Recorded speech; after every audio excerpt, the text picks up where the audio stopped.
মাননীয় সদস্য মোহাম্মদ শওকতুল ইসলাম একটি সম্পূরক প্রশ্ন করতে পারেন। মাননীয় প্রধানমন্ত্রী, আমি সবিনয়ে জানতে চাই, আরবান এলাকায় অনেক নতুন ভবন ব্যবহার হয় না, এগুলি স্বাস্থ্যসেবা খাতে নিয়ে ভবনগুলো ব্যবহারের উদ্যোগ নেবেন কিনা? ধন্যবাদ মাননীয় স্পিকার।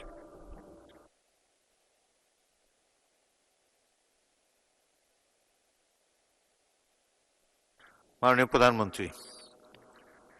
মাননীয় সংসদ সদস্য, আপনাকে ধন্যবাদ আপনার প্রশ্নের জন্য। শহর এলাকায় যে আবাসন বিল্ডিংগুলোর কথা আপনি বলেছেন, মাননীয় স্পিকার, এলজিআরডি মন্ত্রণালয়ের অধীনে এইরকম প্রায় 200-র মতন বিল্ডিং ছিল যেগুলোর কোনো ব্যবহার ছিল না। বিল্ডিংগুলি কোনোটি 5 তলা, কোনোটি 8 তলা, এরকম প্রায় 200টি বিল্ডিং আছে। আমরা বর্তমান সরকার কিছুদিন আগে একটি উদ্যোগ গ্রহণ করেছে, এগুলি আমরা স্বাস্থ্য মন্ত্রণালয়ের কাছে হ্যান্ডওভার করার ব্যবস্থা নিয়েছি। এবং মাননীয় স্পিকার, ইনশাল্লাহ এই মাসের মধ্যে এই প্রায় 200-র মতন বিল্ডিং, 200-র একটু কম হবে মাননীয় স্পিকার, এই বিল্ডিংগুলো আমরা স্বাস্থ্য মন্ত্রণালয়ের কাছে হস্তান্তর হয়ে যাবে, এর মধ্যে প্রসেসটা কমপ্লিট হয়ে যাবে। এবং খুব দ্রুতই আগামী 2 থেকে মাস 2-এর ভিতরে এইগুলো এরকম ছোট ছোট মাতৃসদন ক্লিনিক সহ শিশু এবং নারীদের চিকিৎসার জন্য এই বিল্ডিংগুলোকে উপযোগী করে গড়ে তোলা হবে মাননীয় স্পিকার। ধন্যবাদ। ধন্যবাদ মাননীয় প্রধানমন্ত্রী। মাননীয় স্পিকার, পরিবার এবং জনস্বাস্থ্য বিষয়ে জনসচেতনতা বৃদ্ধি করার জন্য বর্তমান সরকার নানাবিধ কার্যক্রম গ্রহণ করেছে। স্বাস্থ্য সেবা, পরিবার পরিকল্পনা সেবা, মা ও শিশু স্বাস্থ্যের উন্নয়ন এবং জনস্বাস্থ্য সুরক্ষায় জনসচেতনতা বৃদ্ধির লক্ষ্যে স্বাস্থ্য ও পরিবার কল্যাণ মন্ত্রণালয় তৃণমূল পর্যায় থেকে জাতীয় পর্যায় পর্যন্ত বিভিন্ন ধরনের সময় উপযোগী জনসচেতনামূলক কার্যক্রম গ্রহণ করে আসছে। এই মন্ত্রণালয়ের অধীনে বিভিন্ন হাসপাতাল, স্বাস্থ্য সেবা কেন্দ্র, ইউনিয়ন স্বাস্থ্য ও পরিবার কল্যাণ কেন্দ্র এবং মা ও শিশু কল্যাণ কেন্দ্র, কমিউনিটি ক্লিনিকের মাধ্যমে সারা দেশে স্বাস্থ্য সেবা, পরিবার পরিকল্পনা সেবা, মা শিশু স্বাস্থ্য সেবা, প্রসব পর্ব সেবা, নিরাপদ প্রাতিষ্ঠানিক প্রসব, প্রসব পরবর্তী সেবা, পুষ্টি সেবা প্রদান সহ নানাবিধ সেবা দিয়ে আসছে।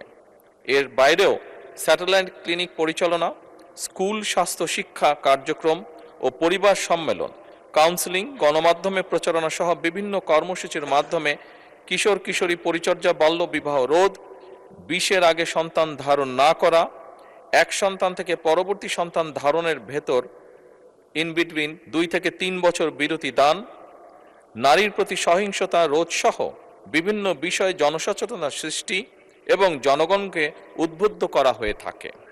এছাড়াও সংক্রামক অসংক্রামক রোগ নিয়ন্ত্রণ কর্মসূচি, জনস্বাস্থ্য বিষয়ক শিক্ষা, টেলিমেডিসিন সেবা, স্বাস্থ্য তথ্য বাতায়ন এবং মৌসুমি বিভিন্ন ধরনের রোগ প্রতিরোধের বিভিন্ন কার্যক্রম পরিচালনা করা হয়।